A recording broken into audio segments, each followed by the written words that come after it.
پیارے بچوں، آج ہم ہفتم جماعت کی سائنس کا پہلا سبق پڑھیں گے۔ میں انجم بیگم، اسسٹنٹ ٹیچر، رحمانیہ اردو ہائی اسکول، نیلنگا۔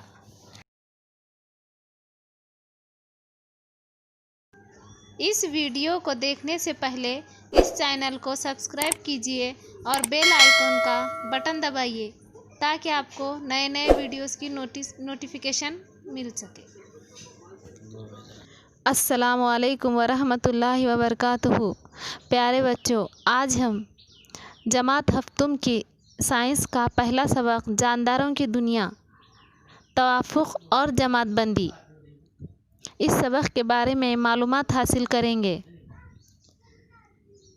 یوں تو اس روئے زمین پر کئی قسم کے نباتات اور حیوانات پھیلے ہوئے ہیں، لیکن یہ تمام نباتات اور حیوانات الگ الگ ماحول میں پنپتے ہیں اور پلتے ہیں۔ ماحول کے لحاظ سے نباتات اور حیوانات میں تنوع پایا جاتا ہے۔ اب ہم دیکھیں گے کہ توافق کسے کہتے ہیں۔ توافق یعنی کہ ہر جاندار جس ماحول میں رہتا ہے، اس سے مطابقت قائم کرنے کے لیے اس کے جسمانی اعضاء اور زندہ رہنے کے طریقے میں وقت کے ساتھ ساتھ ہونے والی تبدیلی کو توافق کہتے ہیں۔ یعنی کہ ہم اس کو عام زبان میں ایسا کہیں گے کہ خود کو ماحول کے مطابق ڈھالنا، اس کو توافق کہتے ہیں۔ اس روئے زمین پر تمام جگہ ماحول ایک جیسا نہیں ہوتا۔ کہیں پر گرم ماحول ہوتا ہے یعنی کہ ریگستانی، تو کہیں پر سرد یعنی کہ برفانی، تو کہیں پر معتدل۔ لیکن ان تینوں بھی ماحول میں جانداروں کا وجود پایا جاتا ہے۔ تو یہ تینوں ماحول میں پائے جانے والے جاندار ماحول کے مطابق خود کو ڈھال لیتے ہیں، اسی کو توافق کہتے ہیں۔ تو آئیے ہم سب سے پہلے ریگستانی علاقے میں پائے جانے والے حیوانات کے بارے میں معلومات حاصل کریں گے۔ بچوں، آپ سب کو تو معلوم ہوگا کہ ریگستان کا جہاز کسے کہتے ہیں۔ ریگستان کا جہاز اونٹ کو کہتے ہیں، اور وہ کیوں کہتے ہیں ہم اس سبق میں معلومات حاصل کریں گے۔ آپ سبھی جانتے ہیں کہ ریگستان میں پانی کی قلت ہوتی ہے، وہاں کا ماحول گرم ہوتا ہے، ہر طرف ریت پھیلی ہوئی ہوتی ہے، دور دور تک بھی مٹی نظر نہیں آتی، وہاں پر جہاں تک بھی ہم نظر دوڑائیں گے وہاں تک صرف ریت ہی ریت نظر آتی ہے۔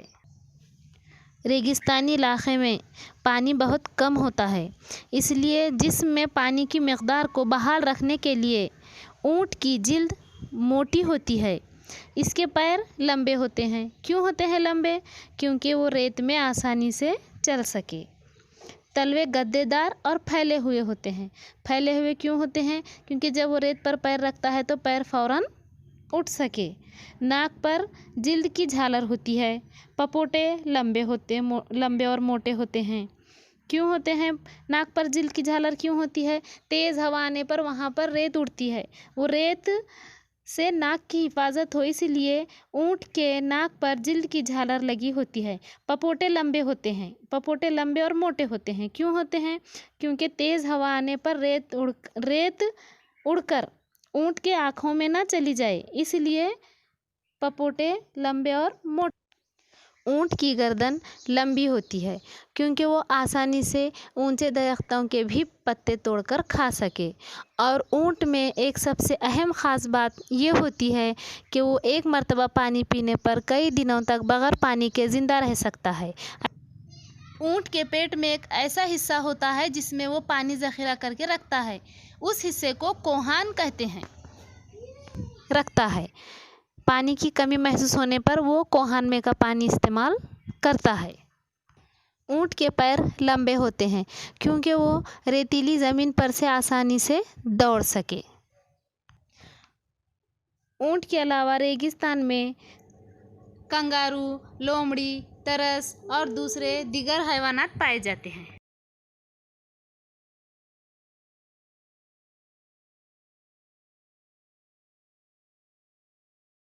پائے جاتے ہیں۔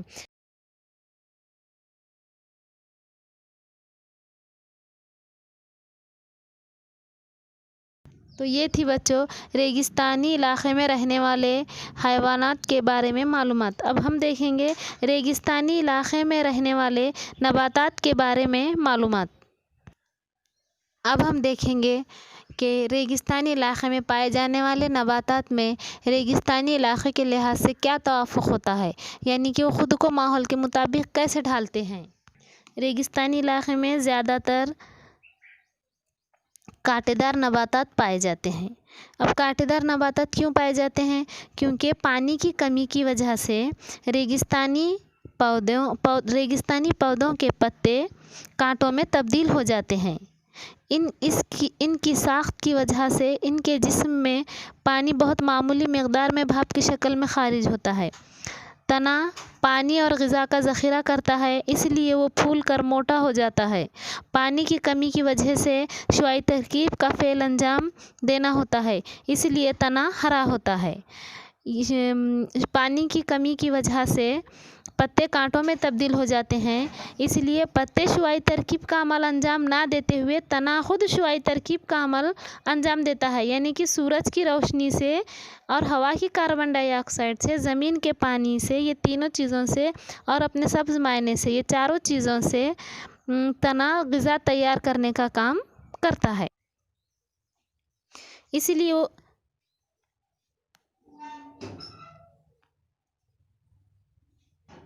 لیے وہ پھول کر موٹا ہو جاتا ہے اور تنا ہرا رہتا ہے۔ پودوں کی جڑیں پانی کی تلاش میں زمین میں خوب اندر گہرائی تک چلی جاتی ہیں، جبکہ کچھ جڑیں بہت دور تک پھیل جاتی ہیں۔ ریگستانی نباتات کے تنوں پر موٹی موم جیسی مادے کی تہ پائی جاتی ہے۔ ریگستانی علاقے میں زیادہ تر ناگفنی، کیکٹس ایسے نباتات پائے جاتے ہیں جو کانٹے دار ہوتے ہیں۔ تو پیارے بچوں، یہ تھی ریگستانی علاقے میں پائے جانے والے نباتات اور حیوانات کے بارے میں معلومات۔ اب ہم اگلے ویڈیو میں برفانی علاقے میں پائے جانے والے نباتات اور حیوانات کے بارے میں معلومات حاصل کریں گے۔ شکریہ، اللہ حافظ۔